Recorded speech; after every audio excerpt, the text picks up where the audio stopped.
प्रत्येक वर्षी 26 जानेवारी आली की काय होतं? प्रजासत्ताक दिनाला आपण टीव्ही ऑन करतो, परेड चालू असते, राष्ट्रपती सलामी देतात, पंतप्रधान इंडिया गेटला फुलं अर्पण करतात. शाळा कॉलेजमध्ये प्रोग्राम, झेंडा, फोटो, स्टेटस सगळं एकदम सेट. पण एक प्रश्न आहे, हे जे सगळं सेलिब्रेशन आहे ना, हे सगळं ज्याच्या विचारावर, ज्याच्या लिखाणावर आणि ज्याच्या मेंदूवर उभं आहे, त्या माणसाचं नाव तितक्याच मोठ्यानं आजच्या दिवशी घेतलं जातं का? संविधान, रिपब्लिक, हक्क, न्याय हे सगळं आपण बोलतो, पण त्याचे मुख्य शिल्पकार डॉक्टर बाबासाहेब आंबेडकर यांना या गोष्टीचं किती क्रेडिट मिळतं? आज आपण प्रजासत्ताक दिनाच्या एका वेगळ्या पैलूवर बोलूया. बाबासाहेबांचं प्रजासत्ताक दिनातलं योगदान काय आणि त्यांचं नाव का बाजूला सारायचा प्रयत्न होतो हे समजून घेऊ. नमस्कार, मी अभय जंगम आणि आपण बघतायत गोष्ट भारी. 15 ऑगस्ट 1947 ला आपण ब्रिटिशांच्या गुलामगिरीतून मुक्त झालो. म्हणजे राजकीय सत्ता इंग्रजांकडून भारतीयांच्या हातात आली. सत्ता कोणाच्या हातात आली हे जरी ठरलं तरी ही सत्ता कशी वापरायची, कोणाला किती हक्क, किती स्वातंत्र्य, किती मर्यादा याचं पुस्तक अजून लिहिलेलंच नव्हतं. हे पुस्तक म्हणजे भारतीय संविधान. आणि हे पुस्तक तयार करण्याची जबाबदारी ज्यांच्या खांद्यावर टाकली ते म्हणजे डॉक्टर भीमराव रामजी आंबेडकर. म्हणून 15 ऑगस्ट म्हणजे राजकीय स्वातंत्र्य आणि 26 जानेवारी म्हणजे कायदेशीर आणि संविधानिक स्वातंत्र्य. दोघांमध्ये फरक भारी आहे आणि बाबासाहेब या फरकाच्या मध्यभागी उभे आहेत. चला आता थोडं मागे जाऊया. छोटा भीमा, जन्म जातीवरचा अपमान, शाळेत वेगळं बसणं, पाण्याला हात न लावू देणं, या सगळ्याला सामोरं जात तो अभ्यास करतो, परदेशात जाऊन उच्च शिक्षण घेतो, कायद्याचा, अर्थशास्त्राचा, लोकशाहीचा खोल अभ्यास करतो. याच वेळी देशातील बाकी नेत्यांना गुलामगिरीचा अनुभव होतो. स्वातंत्र्य आणि सत्ता कसं मिळवायचं यावर त्यांचा फोकस होतो.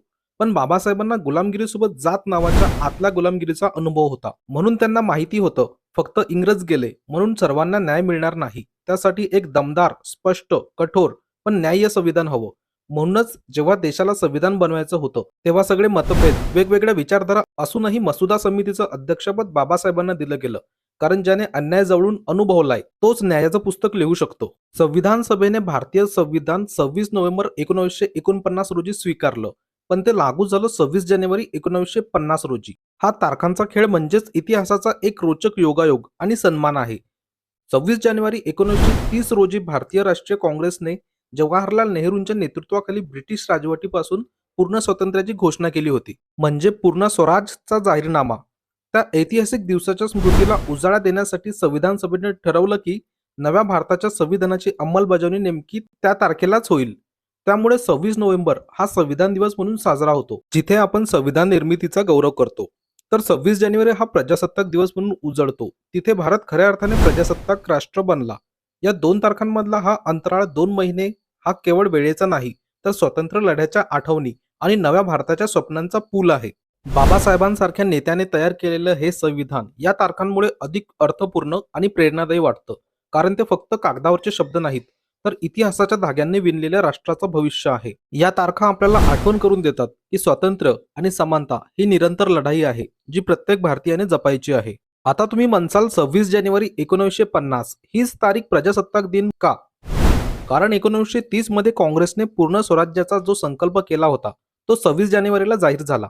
म्हणजे स्वराज्याच्या स्वप्नांपासून प्रजासत्ताकाच्या प्रत्यक्ष वास्तवापर्यंतचा पूल. या दोन्ही टोकांवर बाबासाहेबांच्या योगदानाची छाप आहे.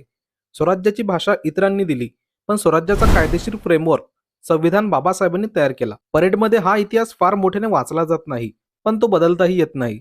आता येतो एका महत्वाच्या पण थोड्या कटू वाटणाऱ्या मुद्द्यावर. डॉक्टर बाबासाहेब आंबेडकरांना भारतीय संविधानाच्या निर्मितीचे पूर्ण श्रेय देण्यात कधी कधी दुर्लक्ष झालं आहे का, हे पाहिलं की मनात प्रश्न येतो. प्रजासत्ताक दिनाच्या कार्यक्रमात, चित्रपटांमध्ये, मालिकांमध्ये किंवा शालेय अभ्यासक्रमात बाबासाहेबांना प्रामुख्याने देशाचे पहिले कायदा मंत्री किंवा समाजसुधारक म्हणून ओळखलं जातं. संविधानाचा उल्लेख होतो खरा, पण त्याच्या मुख्य रचनाकाराची भूमिका कितीदा पूर्णपणे उजागर केली जाते. राष्ट्रीय नेत्यांच्या छायाचित्रांमध्येही बाबासाहेबांचा फोटो कधी शेवटी येतो, छोटासा असतो किंवा कधीतरी वगळलाही जातो.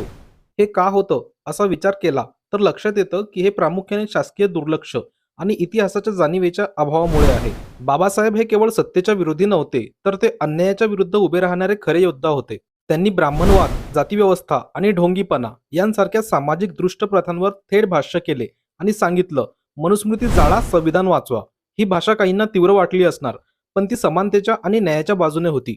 मुख्य प्रवाहातील राष्ट्रीय कथनात बाबासाहेबांचे योगदान कधी कधी फुटनोट सारखे मर्यादित राहिले आहे, जे दुर्दैवी आहे. हे बदलण्यासाठी आपल्याला इतिहासाची अधिक सखोल जाणीव आणि शासकीय पातळीवर अधिक प्रयत्नांची गरज आहे. असे झाले तर बाबासाहेबांच्या महान कार्याची खरी ओळख नव्या पिढीला होईल आणि देश अधिक एकसंघ आणि प्रेरित होईल. हे सगळं सांगण्यामागचा उद्देश हा आहे की इतिहासाची ही बाजू समजून घेऊन आपण सर्वजण एकत्र येऊन बाबासाहेबांच्या वारशाचा सन्मान करू शकतो. द्वेष नव्हे तर एकता आणि प्रगतीच्या दृष्टीने. आज तुम्ही कोणत्याही जाती धर्माचे असले तरी पोलिसांकडून अन्याय झाला तर तुम्ही न्यायालयात जाऊ शकता. हे संविधानामुळेच. बाबासाहेबांनी लोकशाही म्हणजे फक्त मतदानाचा दिवस नाही, तर दररोजची समानतेची प्रॅक्टिस आहे, हे ठामपणे सांगितलं. राजकीय समानता आणि सामाजिक तसेच आर्थिक समानता यातला फरक ते सतत हायलाईट करून देतात. त्यांनी स्वतःचा वैयक्तिक संघर्ष समाजाच्या भवितव्याशी जोडला. हा रागाचा बदला नव्हता. हा राग न्यायात रूपांतरित केलेला महापराक्रम होता. म्हणून जे संविधान आज 140 कोटी लोकांना बांधून ठेवतं, जे जगातलं सर्वात मोठं लिखित संविधान आहे, जे देशाला तुटू न देता लोकशाही टिकवून ठेवतं, त्याच्या केंद्रस्थानी असणाऱ्या माणसाचं योगदान ऑप्शनल नाही, तर ते सर्वोत्तम आहे. तर मंडळी, पुढच्या वेळी 26 जानेवारीला तुम्ही परेड बघसाल, ध्वजाला सलाम करसाल, राष्ट्रीय गीत गासाल, तेव्हा थोडा वेळ काढून डोळ्यासमोर आणा. संविधान लिहिताना कित्येक रात्री जागणारा एक माणूस, ज्याचं नाव इतिहासात बऱ्याचदा छोट्या अक्षरांत लिहिलं गेलं. त्या दिवशी फक्त जय हिंद नाही, तर जय हिंद, जय भीम आणि जय संविधान म्हणणं म्हणजे त्या माणसाला आणि त्या संविधानाला दिलेला सच्चा सलाम आहे. क्रेडिट कुणी देईल याची वाट बघू नका. आपण आपला इतिहास स्वतः वाचू, समजून घेऊ आणि पुढच्या पिढीला सांगू. आणि या सगळ्यातून एक नवा आणि मजबूत भारत घडवू, जिथे प्रत्येकाची स्वप्न साकार होतात, अन्यायाची सावलीही नसते आणि बाबासाहेबांचा वारसा प्रत्येकाच्या हृदयात चिरंतन चमकतो. हे असं झालं तर खरंच ही गोष्ट भारी होईल, एकदम परफेक्ट.